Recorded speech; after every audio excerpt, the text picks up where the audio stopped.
ahead and call this meeting to order. Madam Clerk, please call the roll. Regent Atwell, Here. Regent Baling, Here. Regent Delgado, Here. Regent Erickson, Here. Regent Evers, Here. Regent Farrow, Regent Greeby, Here. Regent Hall, Regent Higgins, Here. Regent Jones, Here. Regent Klein, Regent Milner, Regent Milner, Here. Regent Mueller, Regent Peterson, Here. Regent Ring, Here. Regent Stile, Here. Regent Tyler, Here. Regent Whitburn. Here. We have a quorum. Thank you. Good afternoon and nice to see everyone. It's been a while since our last meeting.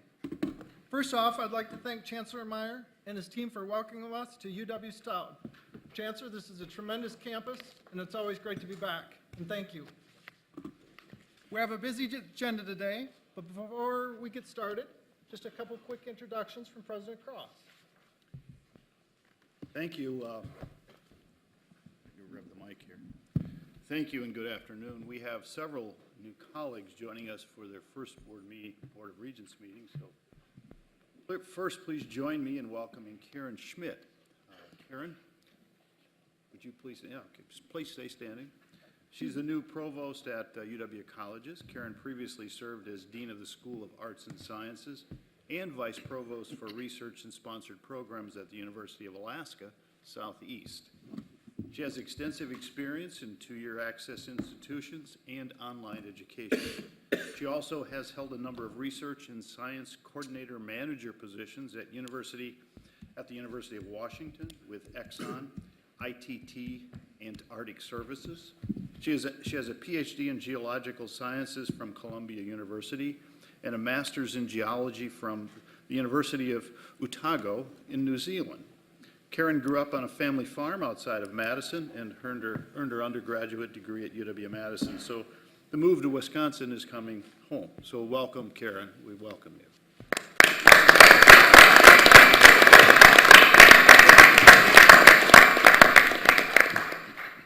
We are pleased to introduce two new Chief Business Officers.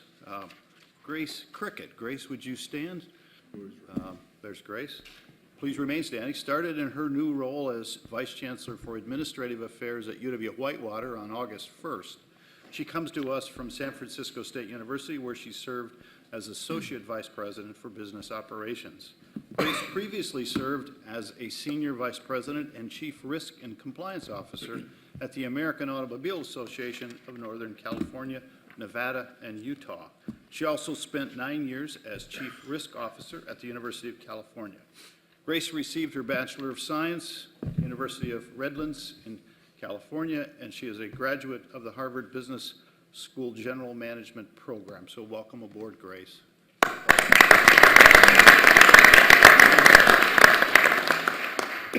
Please also join me in welcoming James Fletcher. James is the new Vice Chancellor for Administrative Services at Oshkosh. There's James standing.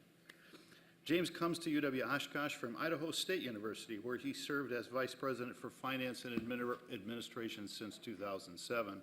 He brings more than 25 years of experience working in higher education, including positions at the Texas A&M University System, Morehouse College, the University of Colorado at Boulder, and Howard University. His experience includes work with IBM and Unisys. He has an MBA from Harvard Graduate School in Business Administration, a master's degree in Mechanical Engineering from Fairleigh Dickinson University in New Jersey. I knew I liked him. And a bachelor's degree in Aeronautics and Astronautics from Massachusetts Institute of Technology. Welcome, James. It's a pleasure to have you.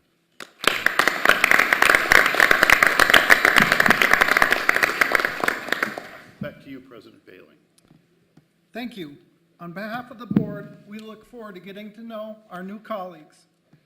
At this time, we'll hear a progress report on 2020 Forward, the UW Systems Strategic Framework. As you know, this plan was presented to us in 2016, where it received our unanimous support. President Cross, I'll turn it back to you. I think I'm going to go to the podium for this, so excuse me.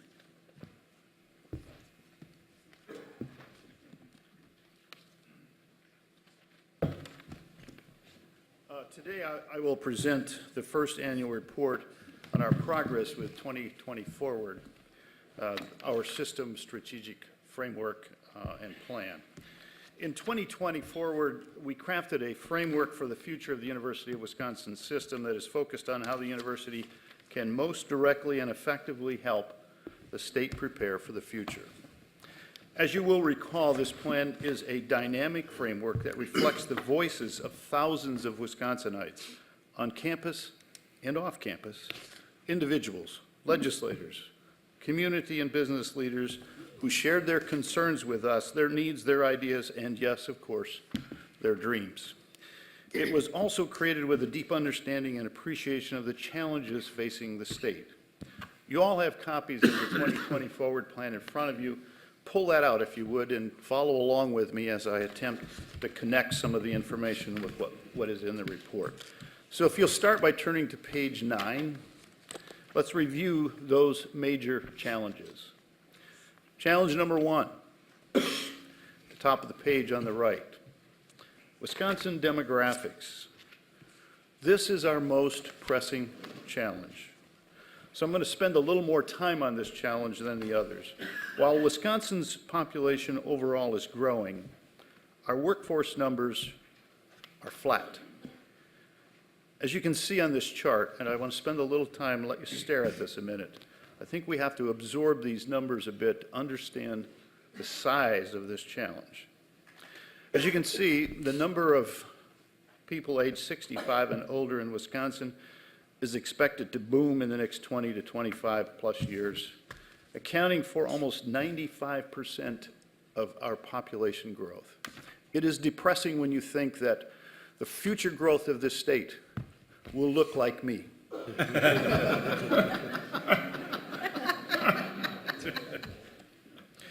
It's sad. Meanwhile, our traditional working age population, those between the ages of 18 and 64, is projected to grow a mere 0.4%. Only 15,000 plus people, as you can see, in the next 30 years. As opposed to close to, what is that, 800,000 when you add the 65, 84 plus the 85? You can see that's where the growth is, just enormous growth. That's a huge challenge. And, I often joke that demographics is one of the social sciences that's actually quite accurate. Most of them aren't. That's a joke. So that's not all. The Georgetown University Center on Education and the Workforce released a study not long ago that shows virtually all job growth in the United States since the recession has required some post-secondary education. I want you to think about this for just a minute. I will hear and you will hear anecdotal stories over and over again about Johnny sleeping on the couch, he has a college degree, but he can't get a job. That is not normal. That's an anomaly. Look at this data. The green line at the bottom of that slide is those with only a high school degree. Very few new jobs since 2007. Those individuals with an associate's degree or some college and a bachelor's degree or graduate degrees, that's where all the job growth happens to be since 2007. That's the future. Today there are 8.1 million more jobs for Americans with bachelor's degrees or above than existed when the recession began. Associate degree holders gained 3.1 million jobs. Conversely, those individuals with high school diploma or less lost 6.3 million jobs, and very few of them have come back. That's our future. The message is clear. As demographic trends and workforce needs converge, we need more of the shrinking number of working age adults to be college educated. That means we must get more students into and through the education pipeline. But as those of you in the Education Committee heard this morning, college enrollments are also feeling the pinch, as well as the impact of shifts in our population from rural to urban centers. So let me shift to challenge 2. Challenge number 2, we need to create an educational environment that helps our students become more creative, more innovative, more entrepreneurial, and open to diverse ideas. Business leaders continually tell us this. In fact, one business leader in one of the meetings said, and I've told this story a number of times, the university is not doing a very good job of preparing students, graduates, to learn to work with those with whom they differ. Not just differ in terms of color, religion, gender, all those things, but also politics. And he shared a story where a conservative and a liberal student on a team actually got in a fight, and he had to let them go. My point is the differences that we have to prepare our graduates to work with are becoming more numerous, more complex, and more dangerous. One of the things I want to mention here at this point is the idea is that the university experience, the learning experience, needs to be more dynamic, more engaging, more relatable.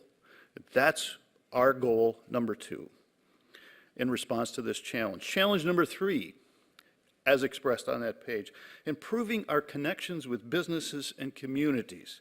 It's critically important to share that our shared future is in alignment with businesses, communities, and those individuals with whom we regularly interact and serve.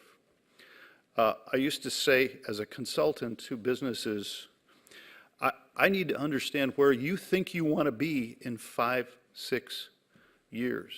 Why? Because I need to start preparing graduates so that they, when you get there, they're ready to function in that environment. The ability to be aligned with businesses and communities, it isn't just about businesses, also with communities, is critically important. Challenge number 4, limited resources. For more than a decade, the UW system has faced the growing need to educate more and more Wisconsin residents, but with limited resources. As the resource side remains flat, or relatively flat, we must continue to find creative and innovative ways to do things more efficiently with the least negative impact on the classroom. So let me continue now providing a report on the actions we've taken in these areas, and I'll spend a little more time on the last one in a minute. Overall, we're making significant and tangible progress across the plan's 4 main focal or focus areas: educational pipeline, university experience, business and community mobilization, and of course, operational excellence. A series of initiatives were identified in each of these focus areas with detailed spreadsheets, including action steps, 5-year plans for task, and then we assessed which initiatives would be our highest priority given existing funding levels. When we asked for funding, we didn't get everything we asked for. So let's start with the educational pipeline. If you'll turn to page 10 and 11 in your booklet, let's take a look at that. The educational pipeline, I think it has 5 priorities within that particular task, and these are system priorities. Our main objective is to get more people into and through that educational pipeline, connecting them with a business or career right here in Wisconsin. 5 system-level priorities were identified in this area, in this focus area, and you see those listed there. And we are prioritizing 2, the 360 advising piece of that and seamless transfer. We're pulling those 2 out and say those are the 2 we're working on right now with the funding we have. 360 advising is a priority because we know that intrusive advising, that's probably the inappropriate term for it, but it's very engaged, let's put it that way, helps students navigate their educational experiences and engage in career planning. We know this positively impacts retention and graduation rates, as well as time to degree. Given the demographic challenges, we must help get more of the students we do have successfully through. In the past year, we began identifying institutional experts who can assist us with the planning and design of critical 360 advising initiatives. We started researching the roles and support the system has historically provided to our institutions, and we have begun identifying where institutions may need greater advising support. Discussions on this topic have already been held at Green Bay, at Oshkosh, and Parkside. Looking ahead, we expect to conduct a landscape analysis of advising services across the UW system by the end of the year, and we'll continue to define the goals, the deliverables, metrics for 360 advising, and plan to reconvene a system-wide advising council by early 2018. Additionally, our web pages related to advising will be reviewed and revised. The second priority within the educational pipeline is to expedite growth in college graduates, and that is the seamless transfer priority. Transfers are increasingly part of the typical college experience, and we need to do a better job of this. It needs to be smooth and simple, and when students think of it, they don't think of it as a chore, as a difficult task. When families study it, they see it as something that's easy, accessible. There are a lot of things we can do to expedite this. So the main objective of this transfer initiative is to create a common general education program. So we aren't just transferring courses, but we're transferring blocks. We've been analyzing general ed requirements at our institutions, assessing current transfer policies, and reviewing our transfer-related webpage. Widening the scope, we've also been researching national general education programs with an additional focus on the shared learning outcomes approach to transfers. It's an effective approach. Looking ahead, we'll be bringing to the board a broad general education transfer policy in the near future. You can see an example here of what one page from the operational plan looks like. This is related to seamless transfer. It's intended to be a very dynamic document, whereas the strategic framework isn't. This allows us to change different steps or aspects within it, who's doing it, who's responsible, how much money will it take, when will we start, when will we stop. There are also campus initiatives. Remember, these are system initiatives. If you look in the lower right-hand corner on page 11, you will see what the campuses are proposing to do within the Educational Pipeline Initiative. If you'll turn to page 12, in the university experience area, we are prioritizing what we call the U-squared initiative. This includes high-impact practice. Remember, this is where we want to make the learning experience more dynamic. And that's what high-impact practices do. We call them HIPs, so you get used to that acronym. It's kind of comical in a way, but in reality, it's really an effective measure of dynamics in a classroom. There are several aspects to this. I think AAC&U has listed 10, but there are 4 or 5 that are really solid, and I'll cover those.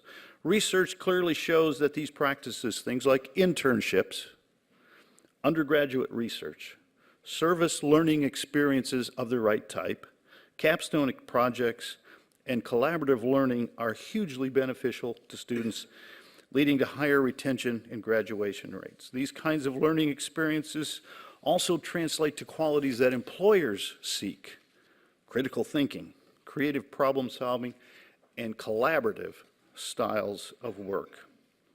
For our next steps, we expect to establish common operational definitions around some of these high-impact practices. And we want to identify model partnerships with community stakeholders for offering internships, and I'll get to the Career Connect in a minute. The third area is business and community mobilizations. If you look to page 14, in the area of business and community mobilization, we are making 2 initiatives a priority: Career Connect and Wisconsin Idea Summits. The need and demand for the UW system to be more directly engaged in helping find solutions for the state's biggest problems have never been greater, and these 2 initiatives tackle that challenge head on. I mentioned earlier that it's our goal for all UW system undergraduates to participate in at least 2 high-impact practices during their undergraduate experience, and that includes internships. So last year we launched the Career Connect webpage. This is truly a collaborative venture with the Department of Workforce Development, the Wisconsin Economic Development Association, Wisconsin Manufacturers and Commerce, Wisconsin Economic Development Corporation, Wisconsin Society for Human Resource Management, and the Wisconsin Technology Council. I purposely read all of those just so When you are asked on a quiz, see if you can recall those. Okay. Through this Career Connect portal, employers are able to connect directly with campus career service experts who represent key links in UW's talent pipeline. We graduate about 35,000 students each year, and we're hoping to find some form of a professional connection with Wisconsin businesses for every one of those students at some point in their experience within our university system. Our data indicates that the UW Career Connect concept has been well received so far this year. There have been more than 2,500 total visits to the site with very little advertising, mostly from employers. Moving forward, we will continue to expand this and work with DWD to promote internships with employers across the state. Turning to Wisconsin Idea Summits, during our strategic planning process, we repeatedly heard the university's ability is unique in that we can be the convener for a number of these activities. We can bring people together from business, from community, from government, and the academy to discuss the state's challenges and opportunities while exploring solutions. And really, that's what the Wisconsin Idea Summits are all about. Our first summit was held in June, and it dealt with the challenges facing the dairy industry here in Wisconsin. So looking ahead, we hope to have at least 2 summits each year. Finally, in the fourth category, operational excellence, if you will, turn to page 16. A continuing challenge is trying to become more efficient at what we do without jeopardizing quality. In this area, we are prioritizing our commitment to operational reform and excellence, or CORE. CORE aims to harness the collective power of the UW system by standardizing, consolidating, streamlining, and modernizing our business practices. In the past year, CORE has had a number of early successes. For example, staff at each institution used to manually reconcile bank statements on a monthly basis. Now the process is automated at most institutions and completed daily, saving considerable staff time and improving overall accuracy. Another example, we now provide centralized travel expense auditing and COBRA processing for all institutions, serving campuses with efficient, specialized expertise in simplifying their compliance efforts. We are also freeing up time for HR professionals by deploying a new virtual benefits counseling tool, providing access to personalized online assistance 24/7. In the area of capital planning and budget, the UW is using its new gift and grant authority to manage 28 capital projects. So far, we're pleased with the more streamlined process. Initial efforts under CORE are also included updating the system-wide policies in areas like information security and procurement. So some longer-term projects currently underway include the system-wide implementation of a modern budget and planning tool, the study of a regional facilities management model, the formation of a new data management council to systematically address data governance and data standardization across institutions, and the development of a cloud-based strategy for our major software services. I would like to spend a little more time on the core concepts because I believe they are closely linked to our bigger vision for what the UW system's role and impact should be in the years ahead. As you've heard today, and in some of the committees, we are accelerating our efforts to standardize, consolidate, streamline, and modernize wherever possible in order to make us more efficient. This is part of our ongoing commitment to use the resources we have responsibly, while also upholding our standards for excellence. As we do this, however, we need to recognize the demographics challenges as expressed and the enrollment trends and other factors that will make this even more urgent. There are larger forces at play that we must acknowledge. For years, we've been hearing that Wisconsin's population overall is getting older. Our population is increasingly diverse. We have been closely monitoring and analyzing this for quite some time. As Vice President Henderson pointed out in the Education Committee this morning, we are now seeing clear evidence of these changing demographics in our enrollment trends. The convergence of demographics and declining enrollments at a time when we need a more educated populace means we need to be acutely aware and focused on how best to position the University of Wisconsin system for the future of our students and our state. We need to consider now what this university can and should look like in 15 years. We must make some decisions in the near future to position ourselves wisely to serve those communities that are most directly impacted by demographics and other stressors. The good news is that at times like this, the system can be valuable when the economies of scale and shared resources can be leveraged.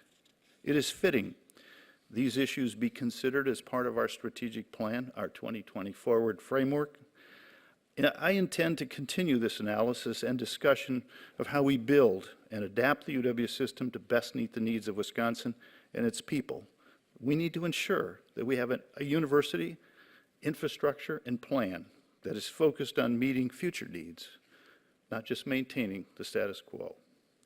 At this time, I would be pleased to answer any questions about how we're operationalizing the 2020 Forward Strategic Framework. Questions for President Cross? Regents?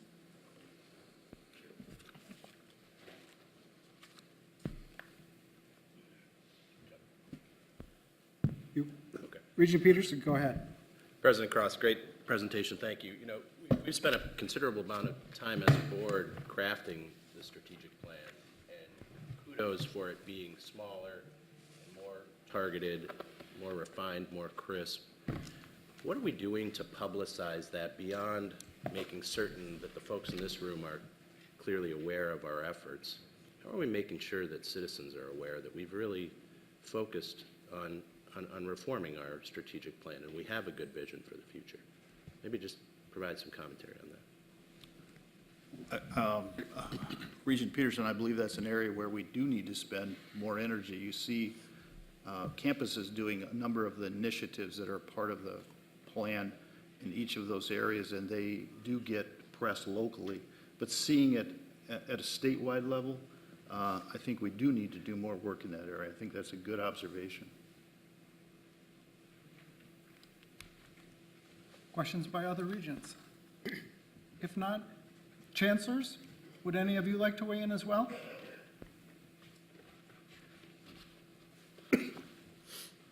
Seeing no other questions from regents or from chancellors, we'll go ahead and move on. And thank you, President Cross, for that report. Next on the agenda, we'll turn our attention to the report on administrative hiring practices. Back in July, I called for the creation of a working group to explore streamlining the process for system and institutional leaders. I also asked the group, chaired by Vice President Drew Peterson, to consider options on how to broaden the applicant pool for these positions to potentially include candidates from the private sector as well as academic leaders. Today, we'll hear that final report and recommendations of that working group. Before we get started, President Cross would like to say a few words.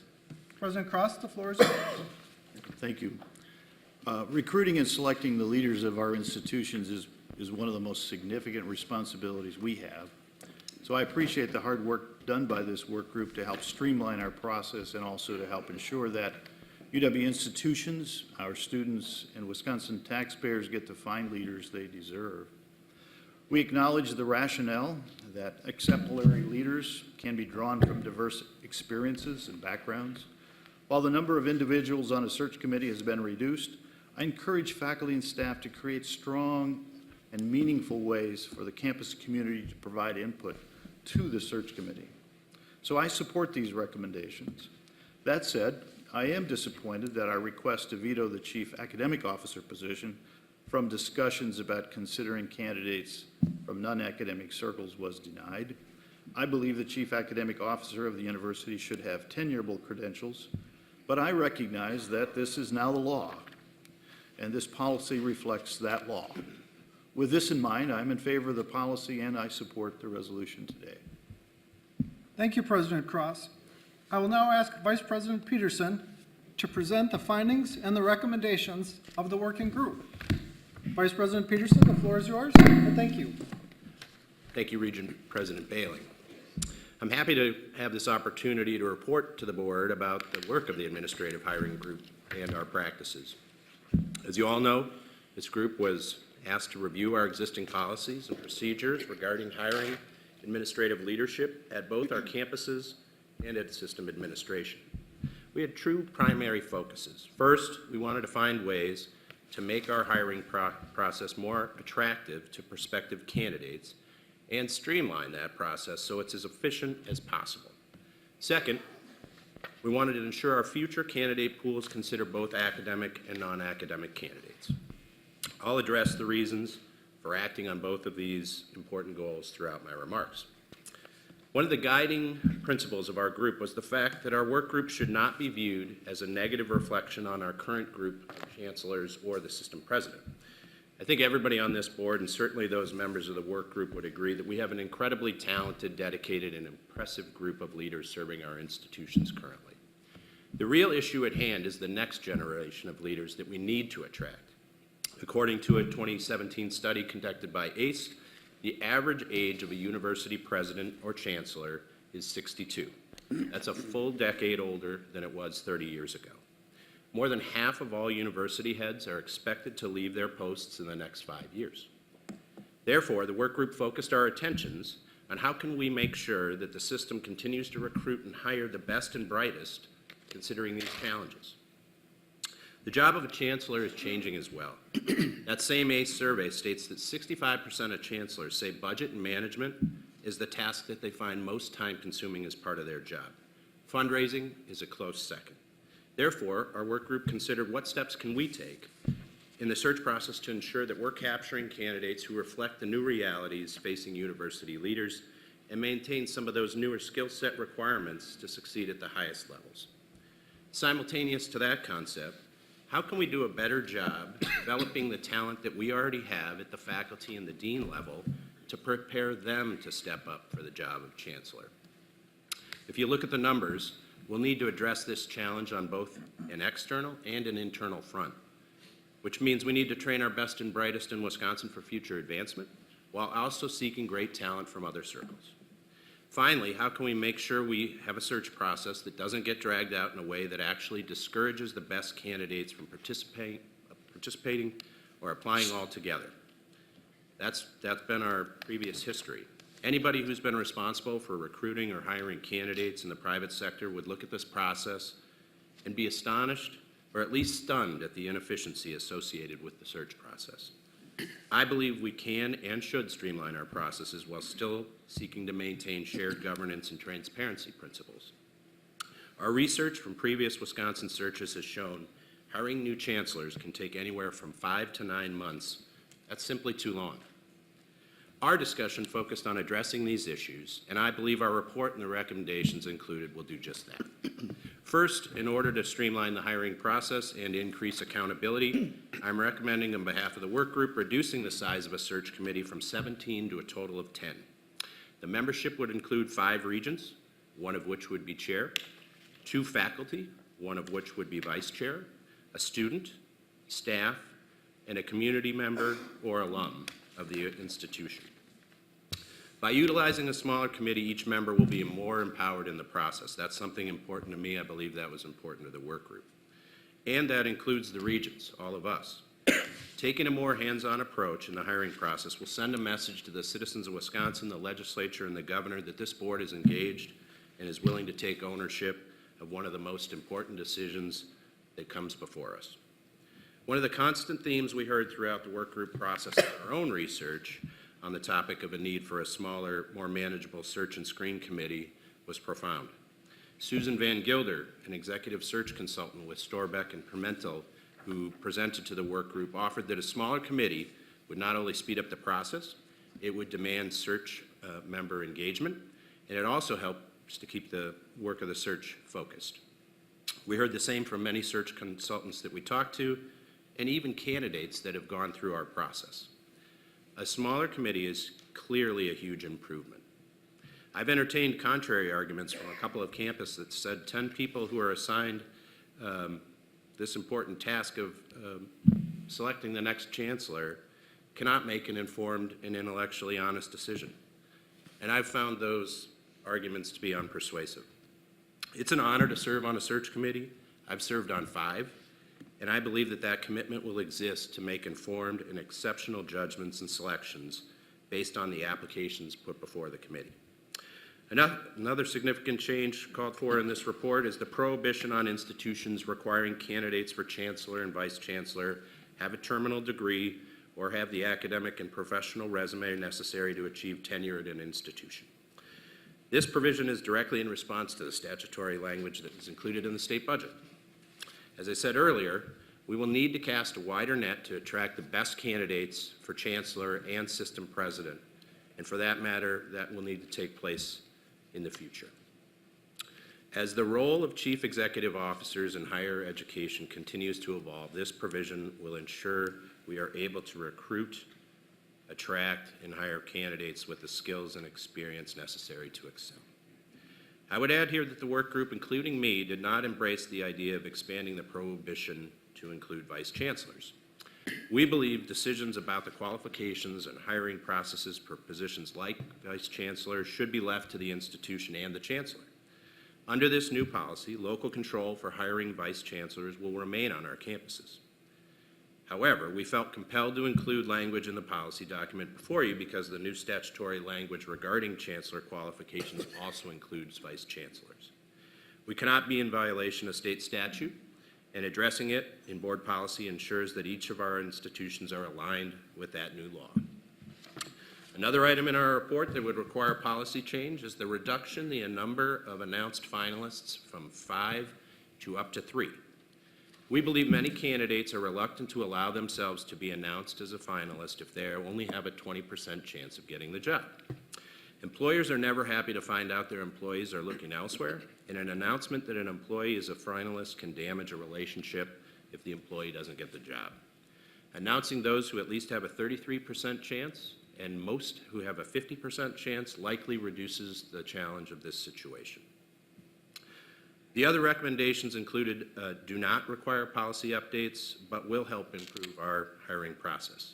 Providing more professional development opportunity to our existing employees is another tool that can help us fill the gap created by the demographic challenges I mentioned above. Ensuring that chancellors who are hired from outside academia have the training and assistance necessary for them to work successfully within the system can help address many of the concerns raised in the process. The creation of a best practices program description and position description template, something our Senior Vice President of Human Resources is currently working on, will not only help streamline the process by creating a consistent starting point for position descriptions, it will also help everyone involved on the campus side of the equation, which is clearly the most important aspect of a chancellor's job. The ability for campuses to tailor job descriptions for their campuses is expected. Further, it will be paramount to our search teams as they consider the precise needs of that campus, not a one-size-fits-all approach. Because much of the work was impacted by the legislative language inserted in the budget, the work group had a truncated time frame to make this happen. I really want to thank all of the members of the work group for their efforts in helping us meet that deadline. Their broad experiences, backgrounds, and perspectives informed this process and this report. Despite the limited time frame, we did solicit and receive significant input from numerous sources. I met with representatives of AAUP early in the process. I also sat down with leadership from UW-Madison's Profs organization and sought input from longtime hiring consultants with close ties to the UW system. We also looked outside of Wisconsin, and Regent Whitburn and I had a great conversation with California System Chancellor Janet Napolitano, who, as you all know, is a former Arizona governor and Secretary of Homeland Security. Chancellor Napolitano offered helpful insight into the challenges and opportunities created when a non-academic like herself takes on a higher education leadership role. Finally, we also shared this report and the proposed policy changes with shared governance and institutional leadership in advance of this meeting to allow time for input. We reviewed that input, a summary of which has been provided to all of you on the board, and in numerous cases, we made changes to the policy document based on what we heard. While there's certainly a couple of disagreements that remain, their input made this a better document and certainly a more productive process. And with that, I'm happy to put forward the work group resolution for board action, and then I will entertain any questions that the board may have. Thank you so much, Regent Vice President Peterson. Motion on the floor. May I have a second? Second. Thank you. Let's go ahead and open up for discussion and any questions and answers. But before I do that, we'll have just one quick introduction. I'm told State Representative Adam Jarko has joined us, Assembly Representative from the 28th District. Let's give him a round of applause.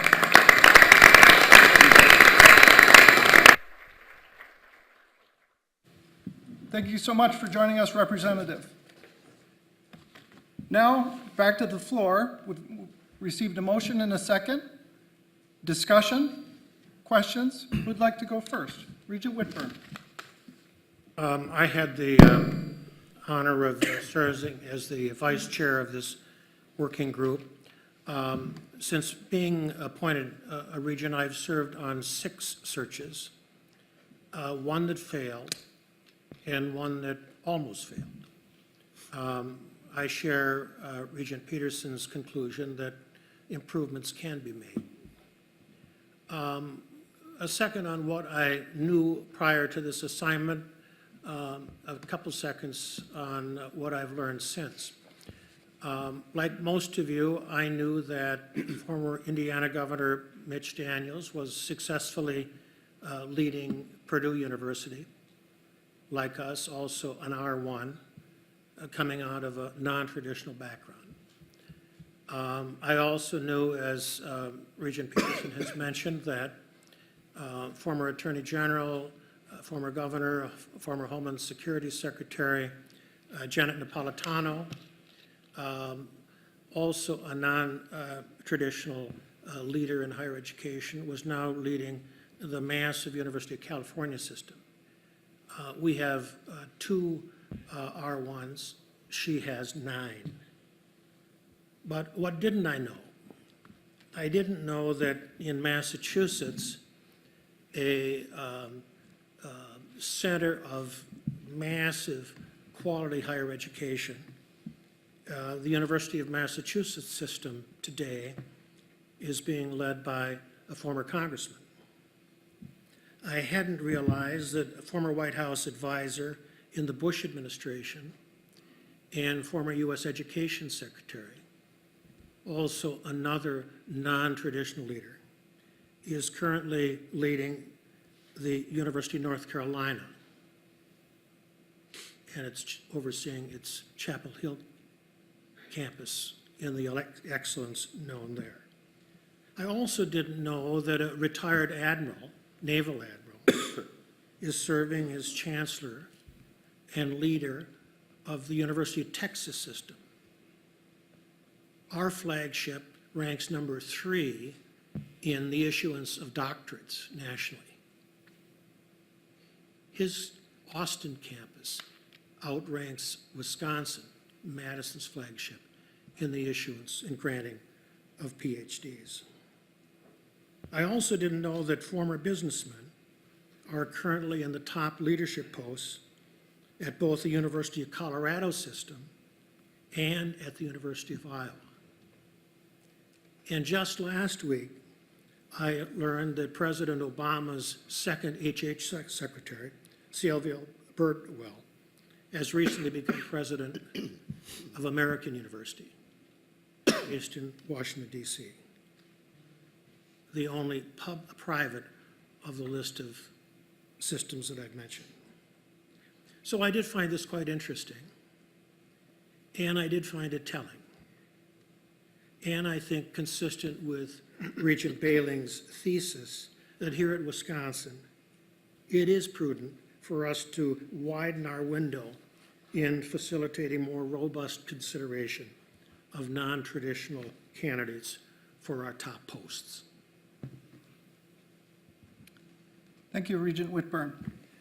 Regent Klein also served on the working group committee, along with Regent Peterson and Regent Whitburn. She couldn't be here today, but she did send a short statement that she asked that we read into the record, which I'm willing to do. Madam Clerk, if you could please read to us Regent Klein's perspective on the issue. Regent President Bailing, and fellow members of the Board of Regents. I sincerely regret I cannot be there in person today to share these remarks, but have asked that they be read into the record. I was asked by Regent President Bailing and Regent Vice President Peterson to serve on the Administrative Hiring Workgroup formed to explore streamlining the hiring process for UW system institutional leadership. I sincerely welcome the opportunity to serve because I believe strongly that ensuring the UW's administrative hiring practices are not out of step with peer group institutions is going to be enormously important to recruiting our next generation of leaders. At the outset, I would note that the recommendations of the work group were very much in keeping with the advice we received from executive recruiters specializing in leadership searches for institutions of higher education. My guiding principle since being appointed to the UW Board of Regents has been to work to ensure that we maintain and enhance the reputation of the UW system for academic excellence. In my mind, the key to our future success will be in recruiting the right leaders for the right roles. It will also lie in developing a strong strategic planning process for the system and each campus so we can tailor job descriptions and leadership searches to the needs of the specific campus and/or the system. Seeking to engage a wide range of qualified applicants cannot be a mistake. For many positions, we absolutely should be open to a range of high-qualified candidates from academic as well as non-academic backgrounds. In this changing marketplace, I believe the search and screen committee function should include active recruiting, going the extra mile to recruit the best and the brightest from across the country should be standard operating procedure. Campus and stakeholder input is extremely important, but the size and composition of the search and screen committee should allow for aggressive recruitment of qualified candidates and nimble action. It also should function within a strategic framework that will propel our future success. It cannot be overly bureaucratic process. It cannot be an overly bureaucratic process that favors the status quo over new ideas or diverse applicants. I strongly favor the recommendations set forth in Vice President Peterson's report and urge you to support them as well. Best regards, Tracy Klein. Thank you, Madam Clerk. Other regents. Regent Milner. Thank you, President Bailing. The three most important roles of any governance body are financial oversight, strategic direction, and selecting and evaluating leaders. This policy puts two of these roles front and center: strategic direction and selecting leadership. Since 2012, when I came on the board, we have had numerous chancellor retirements. We've lost chancellors, long-term chancellors when they went into retirement, and chancellors that have transferred. I myself have sat on the selection committee of 4 different chancellors, and I chaired the search and screen committee for the president of the system. During that period of time, we've had excellent results, but those searches revealed possible flaws that we have to deal with strategically in the future. Flaws in the process and flaws in the system. So 2 years ago, we made a first cut at modifying both the policy and the process. Today, we have a second step in that, and it reflects both the changes in state law and continues to address system selection issues such as streamlining the process. I want to compliment Regent Peterson and the work group for the work that they've done. I highly support the result. It addresses the importance of active regent involvement in all phases of the search. That is critically important. One of the things that I noticed in my first search, my very first search, was the fact that the regents didn't go to the campuses and actively listen firsthand to what the campuses needed in their new leadership. I would have one cautionary note in this. Regents, my fellow regents, this is an important role that we're doing. We have an augmented piece in this role, and it's critically important that we take the time to visit the campuses for this specific reason and take the time to do the discussion with the campuses about what each campus needs in leadership. I think that's critically important, and that's an additional role that we're taking. With that in mind, I highly support the changes that this work group has brought forth with us, for us. Thank you, Regent Milner. Other regents? Regent Higgins. Thanks, Regent President Bailing. I have also served on several search committees and the Presidential Selection Committee. And one of the things that has impressed me enormously about the process as it stands has been the very thoughtful and educated way the members of faculty, student, staff, administration, and community have come together in the selection process to review and in some cases redefine the roles of the institutions for which they were charged with selecting a chancellor. And I felt literally that in the best processes that I saw, by the time that process was done, the members of the selection committee were actually finishing each other's sentences. And I think this is great for the institution, and it's great as far as the helping direct the selectors in choosing an appropriate candidate for the new chancellor. And in that, I support Regent Milner's comments about the importance of, under the new structure, regents spending a significant amount of time and effort in getting to know the institution and its role and how that affects their decision in selecting a chancellor. I also wonder if it might be possible in the new structure, which I support highly, that a peripheral effort be made on each campus to pull together a group that can review the mission and the direction of the institution and report to the newly constituted selection committee. That would be an informal thing. It wouldn't be part of the actual report or the process we're talking about. But I think it would be a valuable input for the regents who are the selectors. Thank you. Thank you, Regent Higgins. Other regents? Regent Stout. Thank you, Regent President Bailing. First, I'd like to commend the work of the Administrative Hiring Group. I know how much time and effort goes into this, and I appreciate the efforts. I think as regents, one of our most important tasks is hiring the best person. And I think this proposal, by streamlining the process, focusing on a hands-on approach by the regents, and broadening the pool of candidates that will be considered, allow the regents to further our ability to hire the best possible candidate. And for that, I'm supportive of this proposal. Thank you, Regent Stile.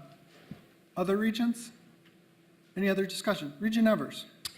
Thank you. I will oppose this for several reasons, and I know it's water over the dam, but I have to say this, that I believe that academic preparation is important. And we have a whole bunch of people sitting right over there that everybody believes were great hires and are doing a great job. And so from that point of view, I think this is a bit of a solution seeking a problem. But that's water over the dam. The legislature and the governor decided that for us. But in turn, I think the changes made, and Regent Peterson, I admire you as a regent, and you've done a great job on this. But I think it sends the wrong message that we've begun to limit people's input. Regent Higgins even talked about this, and we need to reach out and make sure that that happens. But essentially, you know, in this time where we are looking at shared governance a little differently than has been in the past, and student input, it concerns me greatly that we are diminishing voice when we should be increasing voice. So I will be opposing this. Thank you, Regent Evers. Regent Jones. Thank you. Now, this resolution seems to me, at least, to be a sensible streamlining of our selection process. I believe it will result in a larger pool of qualified applicants, a more efficient use of our time, and more timely selections. I urge support for the resolution. Thank you, Regent Jones. Regent Delgado. I would begin by saying that I do support the recommendation, and I support it strongly. I have only participated in one selection of a chancellor. And I have one comment to make, and I want to make it on the record. I would like to encourage application of internal candidates across the system. I was surprised that there was only one internal candidate in that case, and it was a person that in fact had the interim job. And it seemed to me like an organization as large as this will benefit tremendously from a cross-flow of experience, and that from one campus you can tremendous amount of learning that can go into another campus, and it would be a great service to the system if we had more applications from the inside. Thank you, Regent Delgado. Any other regents? If not, if there's no further discussion or questions, all in favor say aye. Aye. Opposed? No. Motion passes. And thank you, Regents. As part of a wrap-up, Regent Vice President Peterson, thank you for having your group move so quickly and efficiently. Your hard work is greatly appreciated. Let's give a round of applause.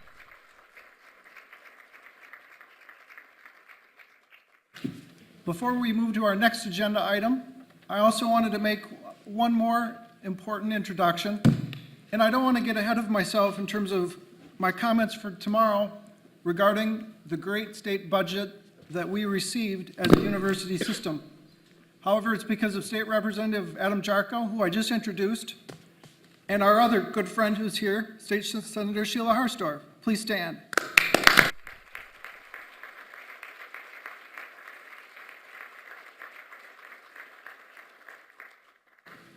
Know that the board is deeply appreciative of your hard work, your time, and your efforts. So thanks to both of you too. Now we'll move on to our next presentation. Let's hear from our host, Chancellor Meyer. Chancellor Meyer, please come forward.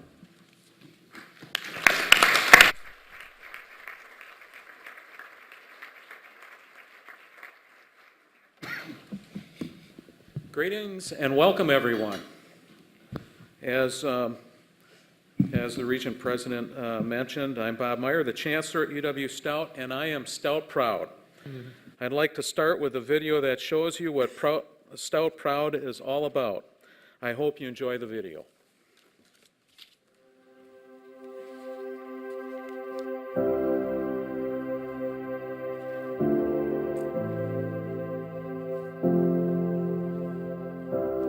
What is really great, unique about Stout and its students is its innovation.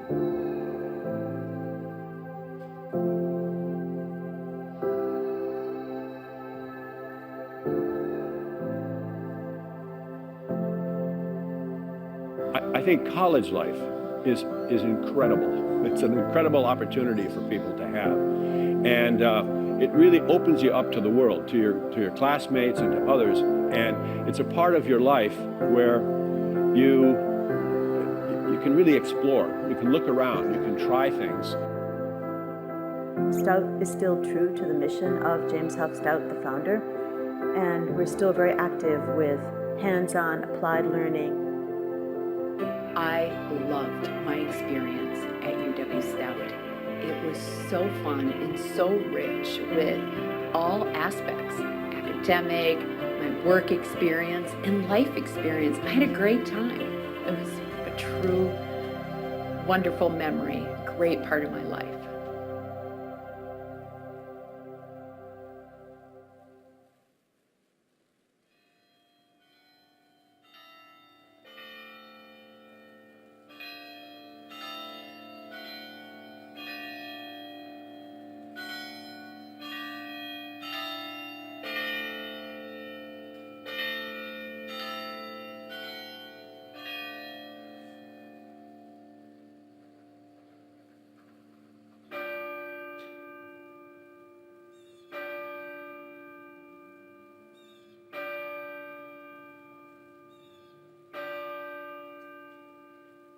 when I think about my life and all the experiences I've had, I always think back at my time at Stout. Stout changes you. It molds you into the person that you're supposed to become. You make connections and you meet people that help transform your life.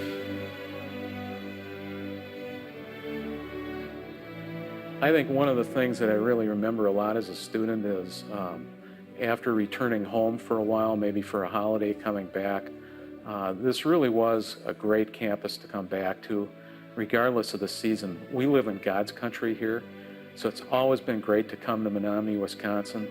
The trees look great in the fall. The rivers look wonderful throughout the year, and you know, the wildlife that you have in Northwest Wisconsin is beyond reproach. I remember a lot of wonderful colleagues, a lot of great people, men and women who I'm very, very proud to have been able to work with, who have worked their hearts out for the students at this university.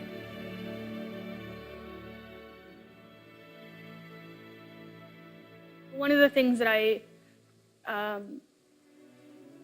really valued when I was here is that they were teaching me how to think, not what to think. It wasn't about rote memory. It was about challenging yourself and thinking about things differently and looking at a problem and sort of turning it sideways.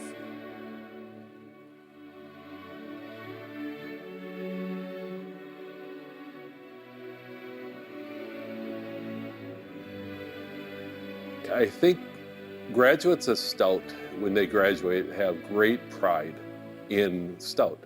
And so as a parent, I think, you know, that they just realize that Stout prepared them, and if they send their child there, Stout's going to prepare the child also. And I think that's just a tremendous compliment to what people do around here.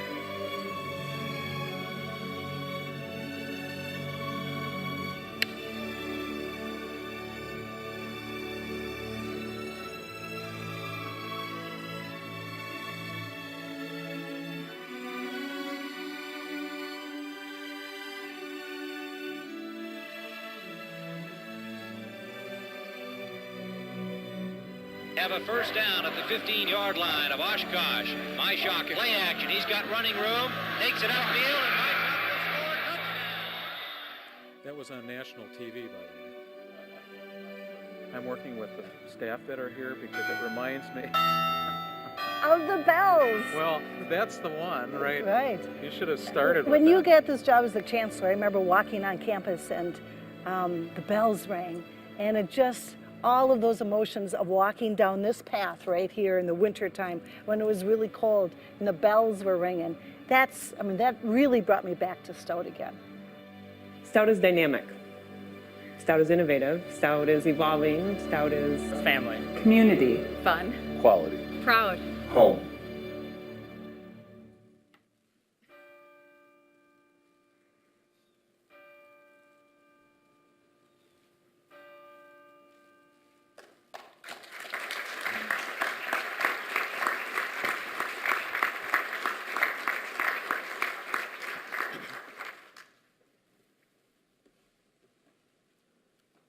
Mike Levy was interviewed on that piece, so in memory of Mike.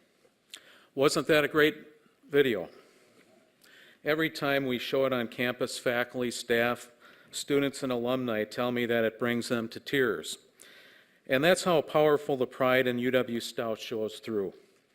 The video was made earlier this year by two very Stout proud alumni, Christopher Bartlett and R.T.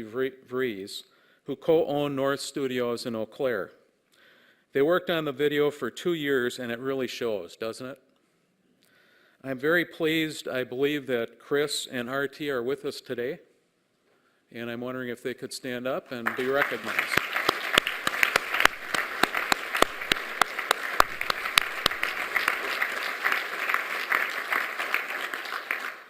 Well done, thank you. Now on to the official welcome. Welcome to UW-Stout on this very special day in Menominee, Wisconsin. I'm really glad that all of you were able to be here today. And I just want to let you know that I just celebrated my 3rd anniversary as just the 7th chancellor in the 126-year history of UW-Stout. I can't tell you how much it means for me, to both as chancellor and personally, to host this meeting today and Friday. As difficult as it is, I'll try to explain what this institution means to me, how it changed my life, and what it means to me to have the honor and the privilege to serve as chancellor. But first, I'd like to introduce some guests who are joining us today, certainly the Regents. We have some legislators. Senator Harsdorf, thanks for coming. Representative Jarko. I just see Representative Stasholt came in. Give a wave. Let's recognize him.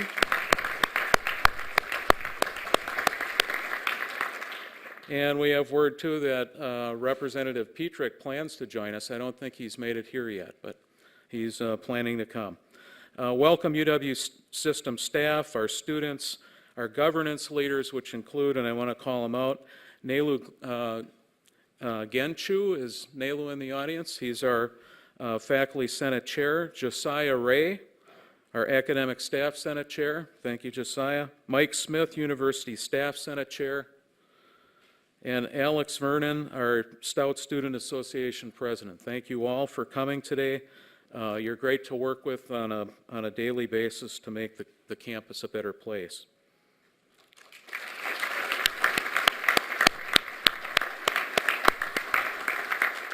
And of course, we have a number of faculty and guests as well in the gallery. Thanks for coming today. Some more old pictures. Some 40 years ago, I stepped onto campus for the first time, and this is a picture from back then. A somewhat scrawny kid from Port Washington, Wisconsin. I was one of 5 children, the son of a sign painter, but education was always important to our family.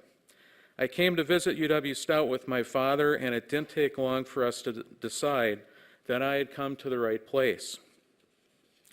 Even before I started enrolling for classes, I remember the late Chancellor Swanson telling a few jokes and winning my dad over. "You're in the right spot," my dad said, and boy, was he right. I felt at home at Stout, and this is a feeling that continues today. In fact, our admissions people tell us that the hardest part about recruiting a new student is getting them on campus. Once they are here, they are hooked. I took advantage of every opportunity I could to get involved in student life at UW-Stout. I joined the student government, I worked in the student center bowling alley, and as an RA in Milne's Hall. I made a ton of lifelong friends, and most importantly, I met my wife Debbie here. In the end, UW-Stout transformed my life, transformed Debbie's life, as it did my daughters Erica and Mellie. I'm pleased that my wife Debbie is with us today, and I'd ask her to stand up and give a wave.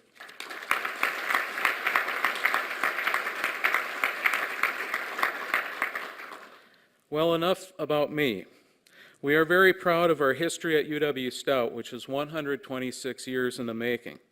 I'd like to describe our early years because that history explains what we have become. James Huff Stout, our founder, was the son and a member of the board of directors of the lumber firm Knapp, Stout & Company. James Huff Stout went on to assume several leadership roles with Knapp Stout, which was a key employer in the region and arguably the largest lumber firm in the world at the time. The enterprise created great wealth for the owners, including the Stout family. James Huff Stout often stated his belief in the concept noblesse oblige, or that a wealthy person has certain obligations to society. In Stout's case, he felt strongly about giving back to the citizens and the community. While James Huff Stout was providing leadership to the company in St. Louis during the mid-1880s, he was exposed to an evolving form of education that emphasized theory through application. In 1891, inspired by what he had seen in St. Louis, Stout partnered with the Menominee School District to launch the Stout Manual Training School. Stout provided the resources to build the school, furnished it with state-of-the-art equipment and tooling, provided all other necessary materials and supplies, and even paid the salaries of the instructors needed to prepare K-12 students for their future careers. We could use them again. In 1903, Stout hired Lorenzo Dow Harvey, who had served as Wisconsin's state superintendent of schools, to replicate Stout's experiment with vocational education. To make that happen, Stout and Harvey worked to expand the role of the Institute, and the Institute quickly focused on 3 disciplinary areas: mechanical arts, domestic arts, and art. Harvey, by the way, succeeded Stout upon his death in 1910 as the Institute's second leader. James Huff Stout might not recognize some of the programs now offered by Wisconsin's Polytechnic University, but I'm convinced he would enthusiastically approve of how we have stayed true to his original vision. In fact, our mission statement commits that the university will provide undergraduate and graduate programs leading to professional careers in practical fields. You can read the mission statement on the screen. I won't do that for you. That is what James Huff Stout envisioned in 1891. We have put his vision into practice in a modern era of higher education. I never get tired of hearing employers say that we love hiring UW-Stout graduates because they hit the ground running. They have an immediate impact. That, too, is what James Huff Stout envisioned. This year is the 10th anniversary of our designation by this board as Wisconsin's Polytechnic University. I was on campus during the debate over whether we should seek this designation. The designation helped us better define our special mission, our status in the UW system. Now, 10 years later, it would be hard to imagine UW-Stout with this important designation. Our marketing department has prepared a video to explain our Polytechnic journey and what it has meant to UW-Stout. Let's see it now.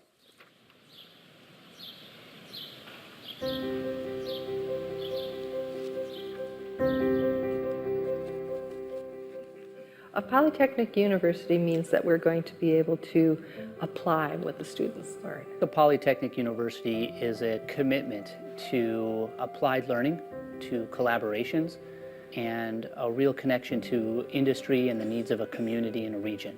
They also get a chance to work directly with a client or an industry partner or a community partner, and so they work on real world projects as part of their education.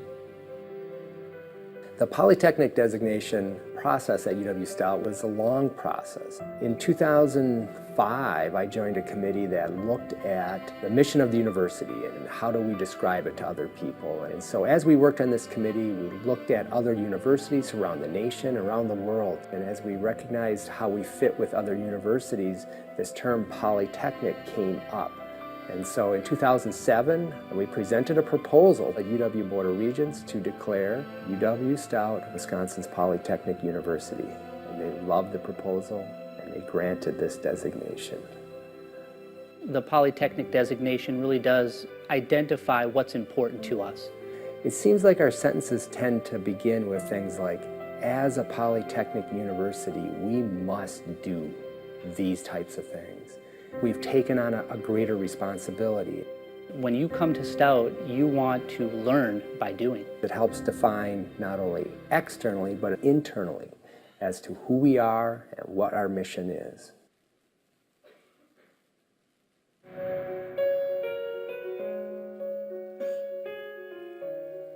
The Career Services Office at the University of Wisconsin-Stout is committed to the career and professional development of our students. Our entire approach to learning is career-focused. What we try to do is find every avenue possible to connect students and employers and to facilitate networking opportunities, skill-building opportunities, applied learning opportunities, and employment. Stout's program array is focused on majors that fulfill business and industry demands, and our career reporting process is extremely detailed. Our high knowledge rate ensures accurate career outcome information of our graduates. Each program on campus has an advisory board that consists of industry professionals. These advisory boards influence our curriculum to ensure that we prepare our graduates for careers and professional lives. The board members are also active recruiters of our students. We host a career conference event in the fall and the spring of every year. We bring about 800 employers to campus across those 2 events, making us one of the largest in the upper Midwest. The employment rate at UW-Stout for 2015-16 was 97.4%. And historically, it's always been above 95%. To me, that's a testament of what we're doing and how we're building relationships with business and industry. We prepare students for their future from the first day on campus and continue to help students make connections for the rest of their lives.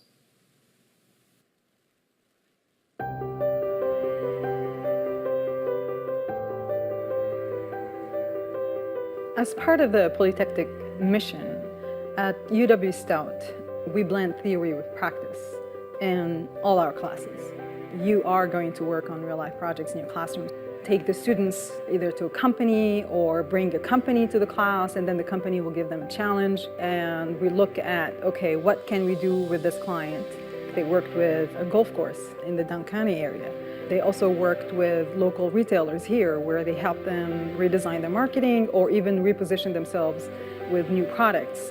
If you're working on developing a new product, you're going to have to test it. So we have the Fab Lab where students can actually do a first prototype, test that prototype. Our fabrication laboratory, or Fab Lab, is a part of the Discovery Center, and students are able to come in and train on the equipment that is in the Fab Lab and also utilize this for their projects, for classes, and in addition, product development, process improvement, innovative design solutions for business and industry and external partners. Without the tremendous lab facilities that we have, we could not accomplish our mission. We are a unique university. We have more laboratory space than we have lecture space. And it places students in that applied learning setting so that they're learning real-world skills so that they can go out and get jobs and hit the ground running.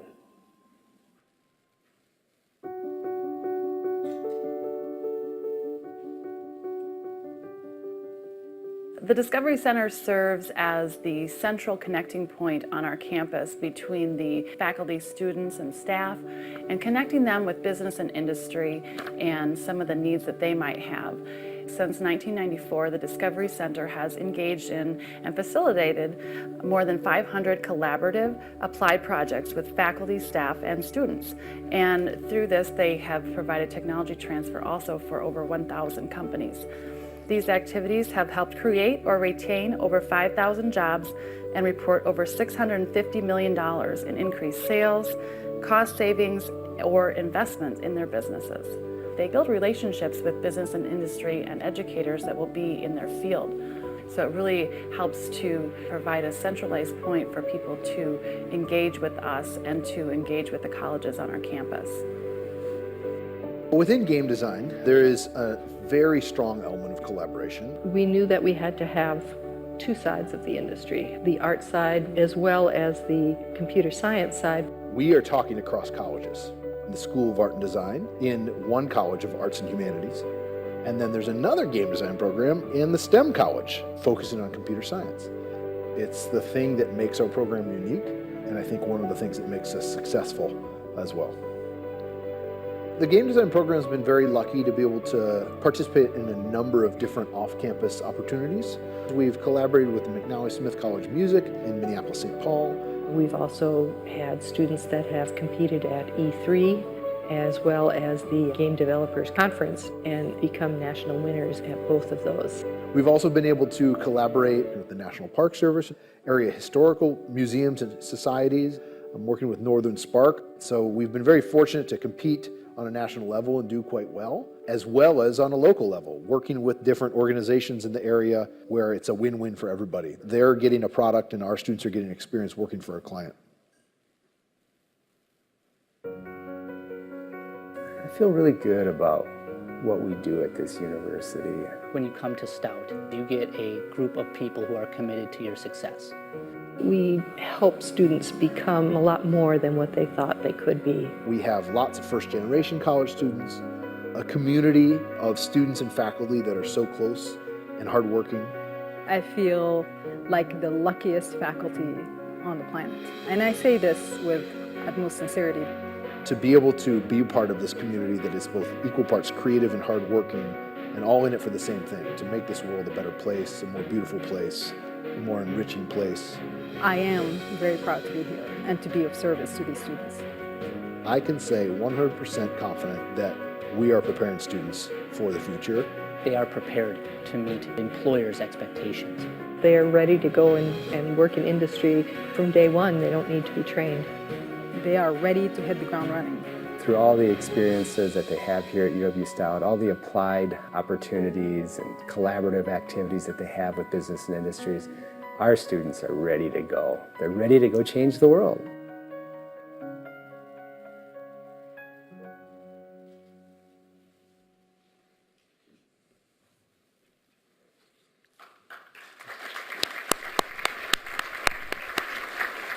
Thank you. UW-Stout conducts an economic impact study every 5 years. We use it to validate our value to our students, the region, the taxpayers, and our alumni. The firm we use is Economic Modeling Systems Incorporated, who is the gold standard nationally in conducting economic impact studies. It's important to note that this study only covers the 7 county areas that are identified in dark blue on the map in western Wisconsin. So our overall impact is actually much broader than what is contained in the study. But here are the big numbers from the report, which is in your packet. Annual contributions to the 7 counties' economy is over $272 million, and there are 4,624 jobs attributed to UW-Stout in the region. Every year, visitors spend nearly $900,000 coming to UW-Stout, and our alumni add about $148 million to the economy. This slide shows where the rubber meets the road. Our students make 15% annually on the money they invest in coming to UW-Stout, generating a 3.5 benefit to cost ratio overall. Taxpayers enjoy the same cost to benefit ratio and a 14.6% annual rate of return.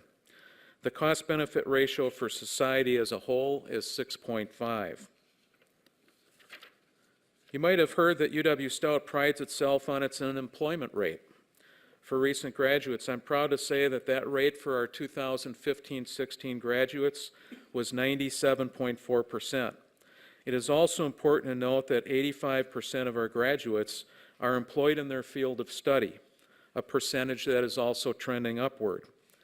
We calculate the total salaries our recent graduates make every year. So for our 2015-16 cohort, or graduating class, that was $60.2 million, walking right out the door. Another figure that is trending upward. Something that I'm proud about, and I was worried about it when I started as chancellor, where can you go with a 97% placement rate or employment rate? Well, I'm pleased to report that that rate has gone up every year that I've been a chancellor, from 97% to 97.1 to 97.3 and now 97.4. We'll take it 0.1% at a time. Now on to this topic, which I know is important to President Cross because he blogged about it recently and he certainly spoke about it today as he discussed the 2020 Forward Strategic Framework.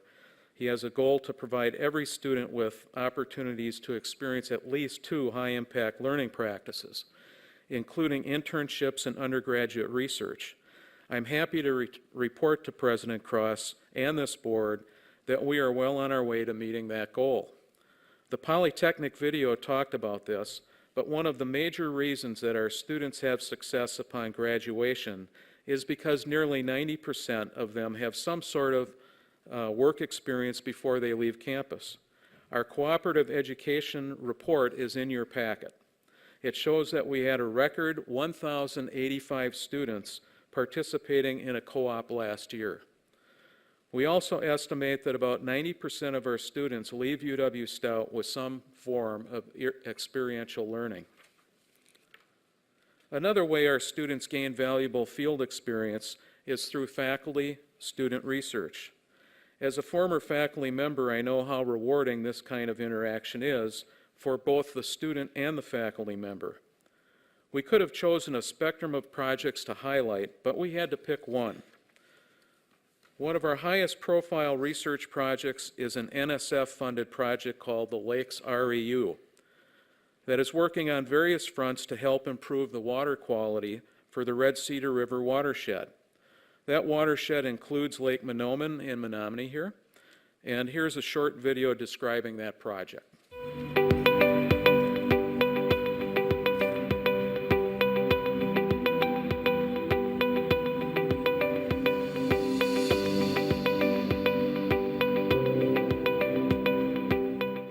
This program really opened my mind up to the breadth of academic research and really just professional efforts in general, and how what you do can inspire other programs across the country to create new projects or put further efforts into their projects, and even go as far as influencing actual government policy.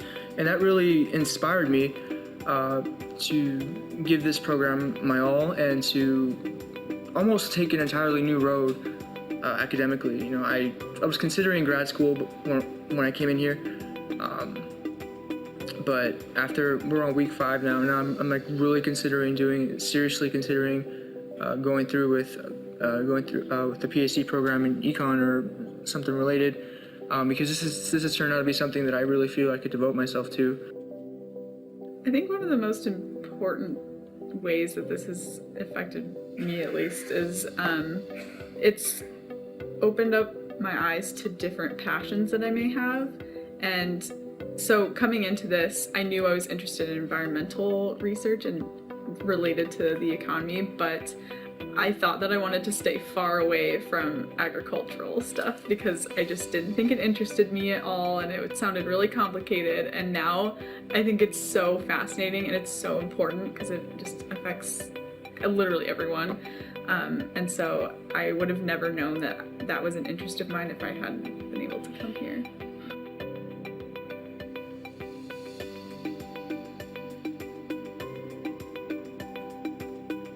I think what we learned today is important because we're trying to figure out the phosphorus issue, that's the loading issue into the river and then in turn into the 2 different lakes that we have. So I think one of the huge components of that and what we've seen in graphs and in the data collected by people previous to us is that most of this fertilization runoff and nutrient runoff is coming from agriculture. And so learning good farm practices, like what farmers and people can actually do, is important because then we can spread this information and hopefully see some change for the community.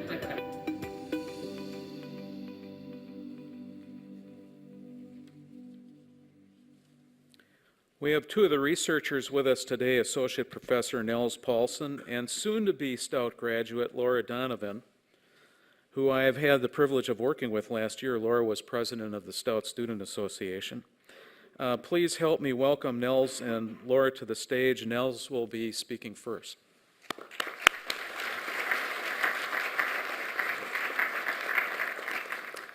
Hi, I was asked to speak about the Lakes Project because it reflected the spirit of the Polytechnic University. This is a word that means literally many skills. And we try to instill this idea that you need many skills as a person who's a college graduate, but certainly in order to address any of our wicked problems that we have in the world today. And this means that we need to bring to bear a lot of different disciplines and a lot of different perspectives. So the Lakes Project is meant to bring in biological research, economic research, sociological research, anthropological research, and so on. And what we've done is we've found things like Menominee is missing out on $36 million each year because of phosphorus pollution here. This is not unique to Menominee, Wisconsin. This is a global problem.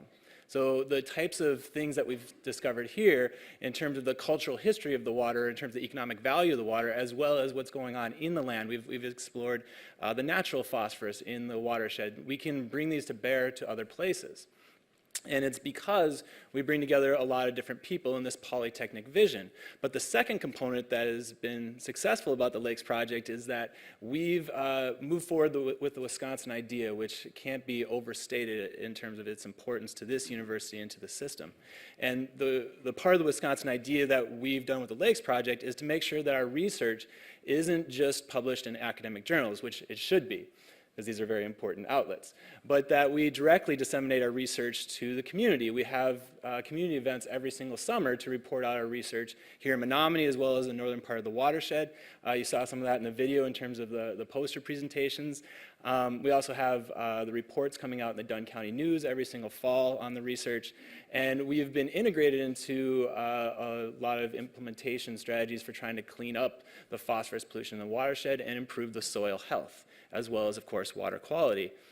And I think that so that's one part, the community engagement and the polytechnic engagement. But the second part that's equally important is our training of undergraduates with the research in order to produce not only research that's going to be meaningful to these wicked problems like phosphorus pollution and blue-green algae, but research that's going to give underrepresented students in the scientific community skills to be successful in graduate school as well as in their careers. So we bring in students from all around the country, from Ivy League universities, from small liberal arts, from state universities, as well as here at UW-Stout in order to do research with us. And we push them over 8 weeks to develop these skills. And the result of it is that we get tremendous research, they get tremendous skills, and we form a sense of a long-term community together. And one of these examples of outstanding students is sitting right to my left, and that's Laura Donovan, who is an amazing applied social science student here at Stout. And she has really not only conducted great research during her experience with the Lakes REU a couple of summers ago, but she's transferred a lot of those skills into other aspects of her life. And I cannot be more impressed by her, and I'm sure you guys will be too when you hear her talk. So thank you very much.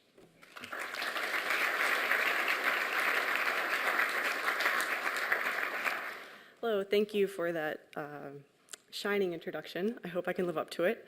As you said, I'm Laura, and I'm a super senior in the Applied Social Science program, and I'm concentrating in sociology and anthropology.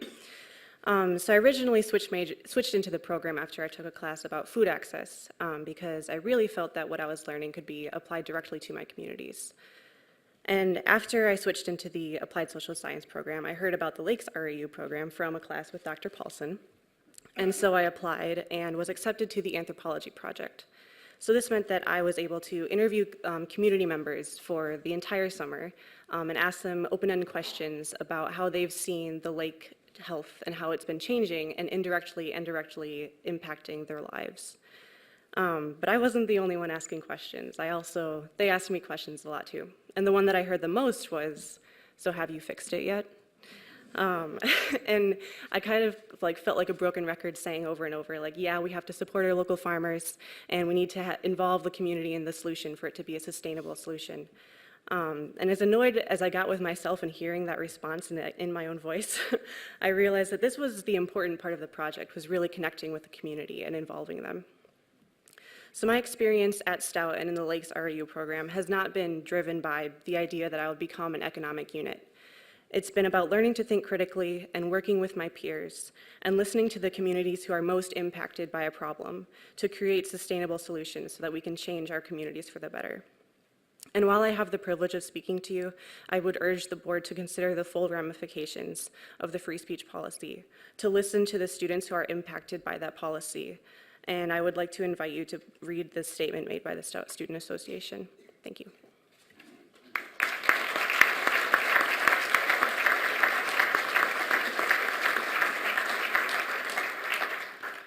Thank you, Nels and Laura. Laura described herself as a super senior. You really are a super senior.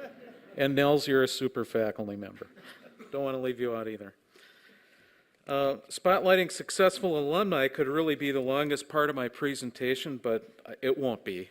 Don't worry. We could feature alumni who went on to work for IBM, Honeywell, Greenheck, Fastenal, Johnson Controls, General Mills, Motorola, Prent Corporation, Gordon Flesh Industries, and Select Comfort, just to name a few of the many choices. We decided to feature two graduates, one a very recent graduate and one who's been working in the world of work for the last decade. I'm pleased to welcome Tana Hansen to come to the podium. She graduated in May from our Career Technical Education and Training program and is a great example of how well UW-Stout cooperates with the state technical colleges to help our residents get a degree, the one that they need to be successful. She transferred here from Fox Valley Technical College and then returned there to work. Tana will now tell you her story. Tana. Gotta move this down a little bit. Thank you, Chancellor and the board, for allowing me to share my experience, and a special thank you to Lori Croyce for supporting me here today. I am not any different than most other non-traditional students throughout the UW system. It took me just a little bit longer after high school to decide what I wanted to be when I grew up. While working in banking, I realized that the best parts of my days was when I could teach others. Being able to guide and influence others to reach their full potential ignited my passion for training and development. In the fall of 2013, with a then 3-year-old daughter and a new son on the way, and a very supportive husband, I enrolled into Fox Valley Technical College to work towards an associate's degree in organizational development and training. Prior to the start of my final semester at Fox Valley, I contemplated going for an undergrad degree. I wanted to ensure I had the credentials needed for the field. I searched for training degrees, like most students do, on Google, and I saw that UW-Stout offered an undergrad in career, technical education, and training. I immediately called Dr. Matt Simino, the program director. While talking to Dr. Simino, I explained to him that I was a current student at Fox Valley, and I landed my dream internship interning in the training and development department at Fox Valley. Matt told me to come down to room D101. He happened to be on campus at Fox Valley. After meeting Dr. Simino and learning more about Stout, I dual enrolled for the fall of 2015. Dr. Simino is committed to his students and his program. He truly believes in the education that his students receive. Dr. Simino is out in the communities building relationships and collaborative partnerships with technical college throughout the state as a true benefit to his students. In fact, the first Stout course I had taken was on campus at Fox Valley. Due to the partnership that was formed by Lori Croyce, Manager of Professional Development at Fox Valley, and Dr. Simino, I was able to take many hybrid courses of Stouts on campus at Fox Valley. Even though I had yet to step foot on Harvey Hall, I felt just as connected to Stout as any traditional student. Dr. Simino is not the only one at Stout who champions for his students. All Stout faculty and staff have truly had a hand in my success. The dedication of the Distance Education Department and the hardworking admissions office ensured that all 64 credits of my associate's degree transferred. In addition, I was able to gain additional credit for certifications and licenses I have held. Stout made it easy for me to work towards my degree and my goal and supported me every step of the way. My learning experience with Stout was very similar to Fox Valley. The fact that Stout is a polytechnic designated college truly sets their students up for success. I was learning by doing. The curriculum of the CTET program challenged me to expand my understanding further on adult education. The hands-on application allowed me to leverage the skills and knowledge I was building from the classroom to my internship with Fox Valley. All the courses I took, program and general, challenged me to think big picture and helped strengthen my leadership capabilities. Because of the demonstrated learning with my internship, I was offered a position at Fox Valley Technical College. I am currently the Organizational Development Assistant. I have a true leader in Lori Croyce, who sees my potential and the value of my education with Stout. Thank you, Lori, for setting such a positive example for me on the characters and behaviors necessary for a true leader in order to develop others. How lucky am I? I get to live out my passion for developing others. I'm able to encourage, build up, and push others to achieve their dreams on a daily basis. I am truly blessed to live out my passion, and I would not be where I am without Stout. When I walked across the stage this past May as a new Stout graduate, I knew it would not be my last time. You see, 2 weeks prior to that, I had dual enrolled again with Stout and had started my first graduate class. My journey in learning with Stout is not yet complete. and my career in training and development is just beginning. Thank you to Dr. Semino and UW-Stout for pushing me to be my best self. I am forever grateful and always Stout proud. Thank you.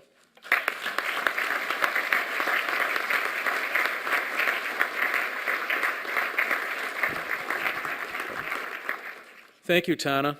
You are also a super graduate. I think I saw Matt Semino in the audience. Why don't you stand up and take a bow, since you were referenced in that. Thank you for your good work, Matt, making transfer such an easy and rewarding experience for our students. Now for the graduate who's been away from UW-Stout for a while. Brady Voss graduated from UW-Stout in 2006 with a Bachelor of Fine Arts and a multimedia design concentration. This St. Croix Falls native had big dreams, working for the tech giants like Microsoft and Facebook. As this slide suggests, Brady got his wish. In fact, he has worked for both Microsoft and Facebook, and currently is the senior designer at Facebook, working with Facebook founder and president Mark Zuckerberg. We recently traveled to Brady's office at Facebook headquarters in Menlo Park, California, to talk to him about his role, the role that UW-Stout played in his career success. Here's the interview.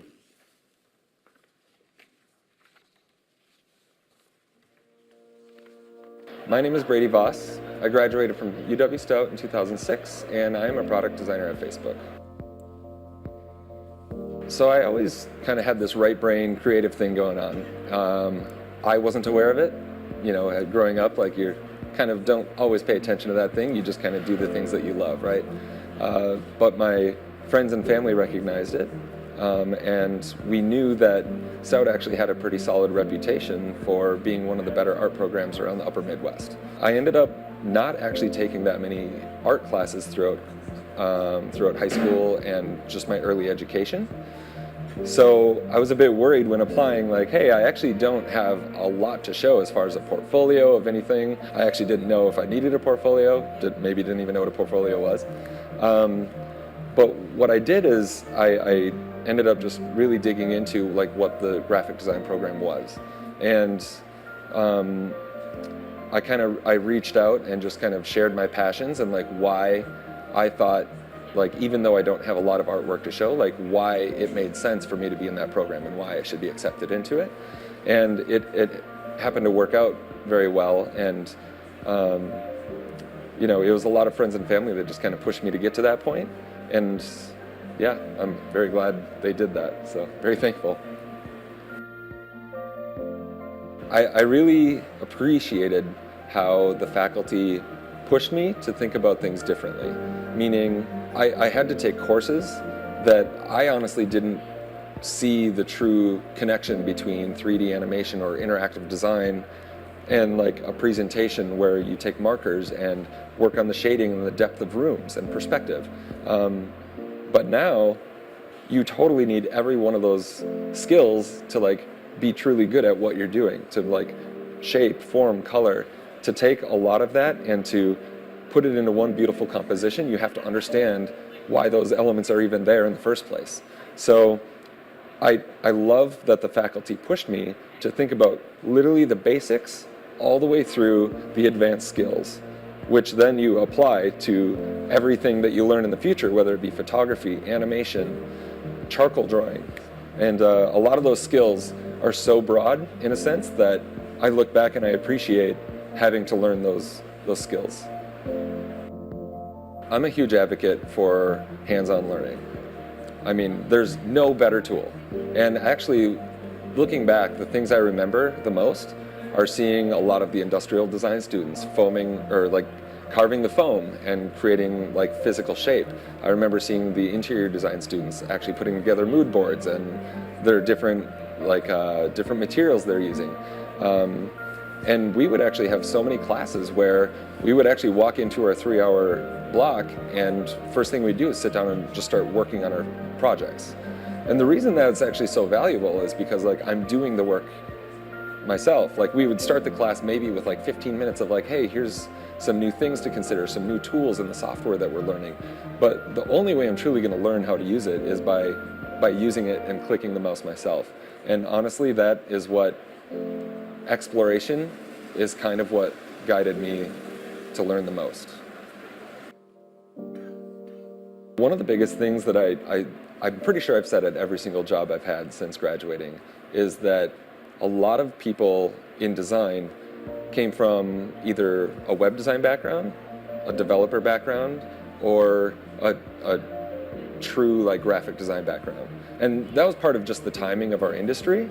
But one thing, a skill set that I had that I learned that a lot of people didn't have was I could jump into After Effects and do an animation. I could jump into Maya and do a 3D animation. I could design a logo. I could do typography or photography. Literally, like, instead of being like all in on one thing, I was able to say, sure, I can do any of this work, this creative work that we're looking to do, and I could be your go-to person for that. And I think that really boosted me up, especially at a smaller agency to start, is that there's fewer people to depend on, so you become the go-to person. And Stout really, my education really put me into that position where a lot of people actually didn't have that.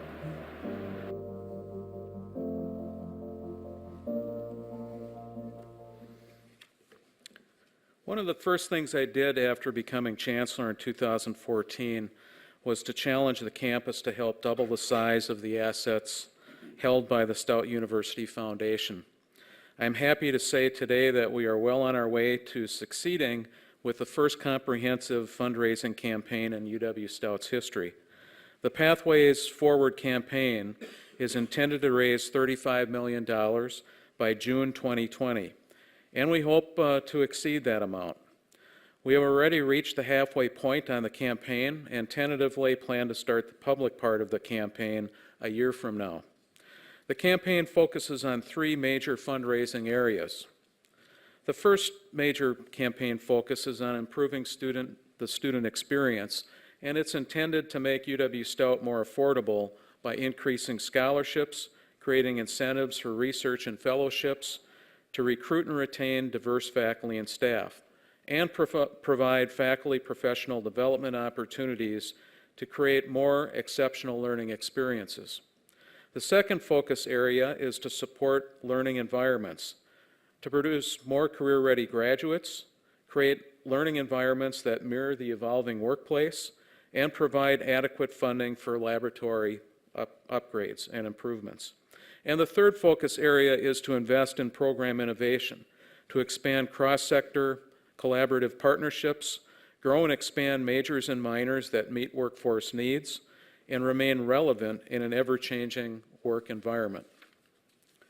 At my inauguration in 2014, I launched the Chancellor's Fund for Teaching Excellence and Student Success.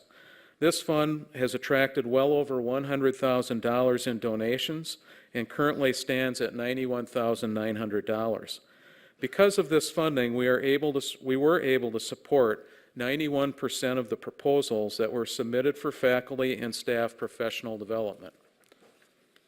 Finally, I'm excited to share some major news today, and my involvement with engineering on this campus is part of that. It goes back a long way to when I helped bring the manufacturing engineering degree to UW-Stout, helped author the first curriculum for the program, and eventually served as the second manufacturing engineering program director. Let's just say I know a little bit about engineering at UW-Stout. Engineering really goes back 61 years, though, to when John Jarvis, who has a big building named after him right next door, started our industrial technology degree. That was followed by several other programs, including manufacturing engineering, computer engineering, plastics engineering, and most recently, mechanical engineering. Employers in Northwest Wisconsin kept telling us that they needed more engineers. So we joined with our partners at UW-Eau Claire and UW-River Falls to start the Northwest Wisconsin Engineering Consortium to make it easier for our students in our part of the state to get an engineering degree. I want to thank Chancellor Schmidt and Chancellor Van Galen and their staffs for making that partnership possible. And don't you think we all look, including President Cross, rather dapper in our green shirts? This photo was taken at Regent Tyler's facility. Now I'm excited to make an announcement that will take our engineering programs to the next level. This board previously gave UW-Stout permission to form a School of Engineering, which we have done. And now to honor a lifetime of passion and philanthropy to UW-Stout, in addition to a remarkably generous and transformational memorial gift of $2.5 million from the family of the late Robert F. Cervenka, who is the founder of Phillips Plastics, I'm overjoyed to announce that the school will be named the Robert F. Cervenka School of Engineering and will be located in Fricklin Hall. I could say a lot about Bob Cervenka and his wife, Debbie, who both worked to make engineering at UW-Stout a reality. Here's a video that describes Bob and Debbie's passion for UW-Stout and does it much better than I could. A lot of the engineering at Stout and the plastics engineering program are here because of the company he grew, right? That's why we're here.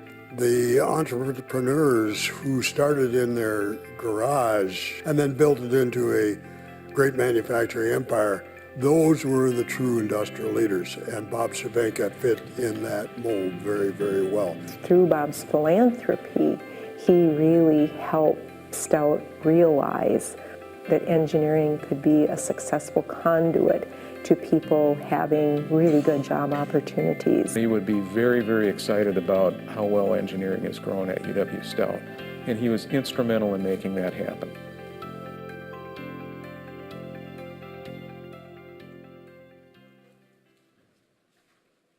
Bob was drawn to people, and he was drawn to people who were committed to things that they believed in. It wasn't just management or high-level positions he was talking to. He talked to everyone. Without a doubt, he felt the people were the biggest asset of any organization, and he really embraced what he called the people process principles. It really helped me to grow as a young engineer and learn how I would want to manage people. He liked to build teams, and to that end, he was great at building a team here at UW-Stout and being part of it as well. And you really never heard people say bad things about Bob Cervenka, because he just genuinely was a great guy.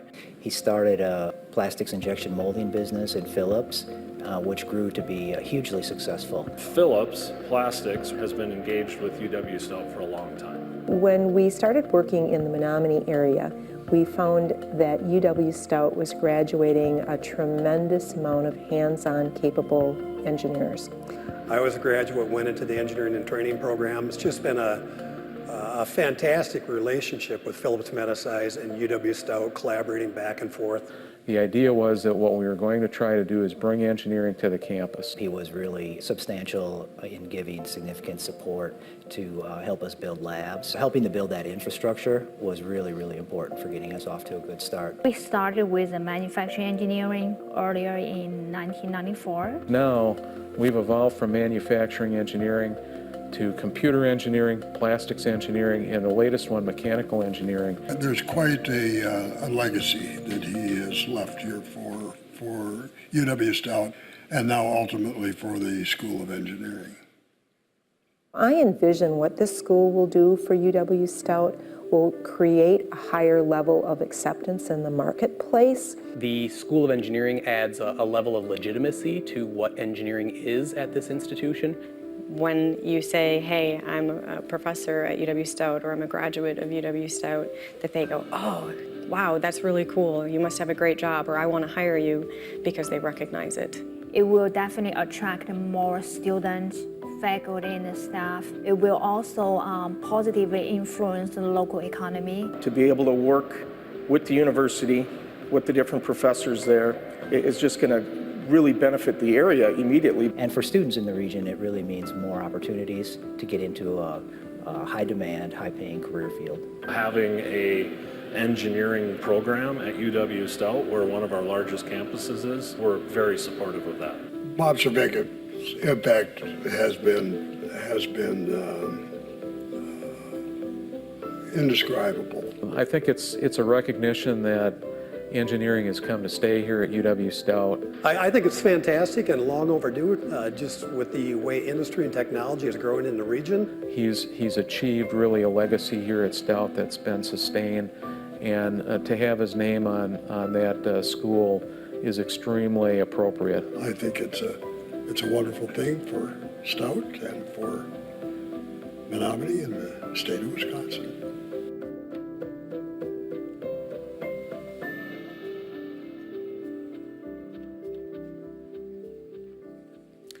As you know, putting a major effort like this school together took an enormous amount of work by many, many people.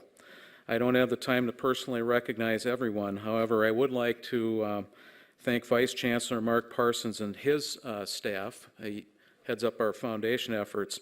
They worked very hard to make this donation a reality. Why don't you stand up and take a bow?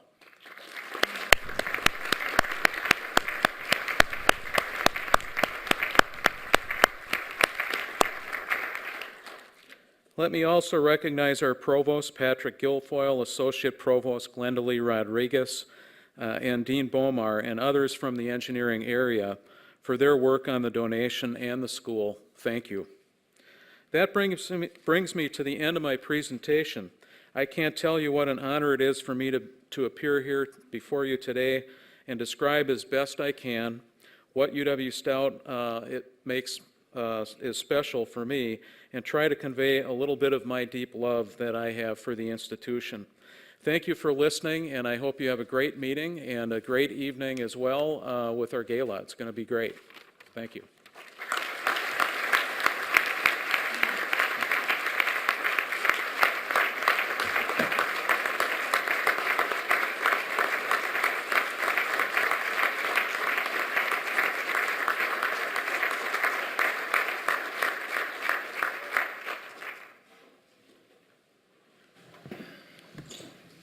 Thank you so much, Chancellor Meyer and staff.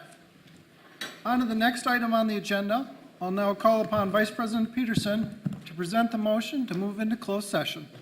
I move that the Board of Regents move into closed session to consider UW Parkside honorary degree nominations as permitted by Section 19.851F of Wisconsin statutes, to consider personal histories related to the naming of a facility at UW-Madison as permitted by Sections 19.851F of the Wisconsin statutes, to consider a student request for review of a UW-Madison disciplinary decision and a student request for review of a UW-Stevens Point disciplinary decision as permitted by Sections 19.851A, F, and G of Wisconsin statutes, to confer with legal counsel regarding potential impending litigation, and to discuss candidates for or consider a recommendation for the employment of a new executive director and corporate secretary, Office of the Board of Regents, as permitted by Section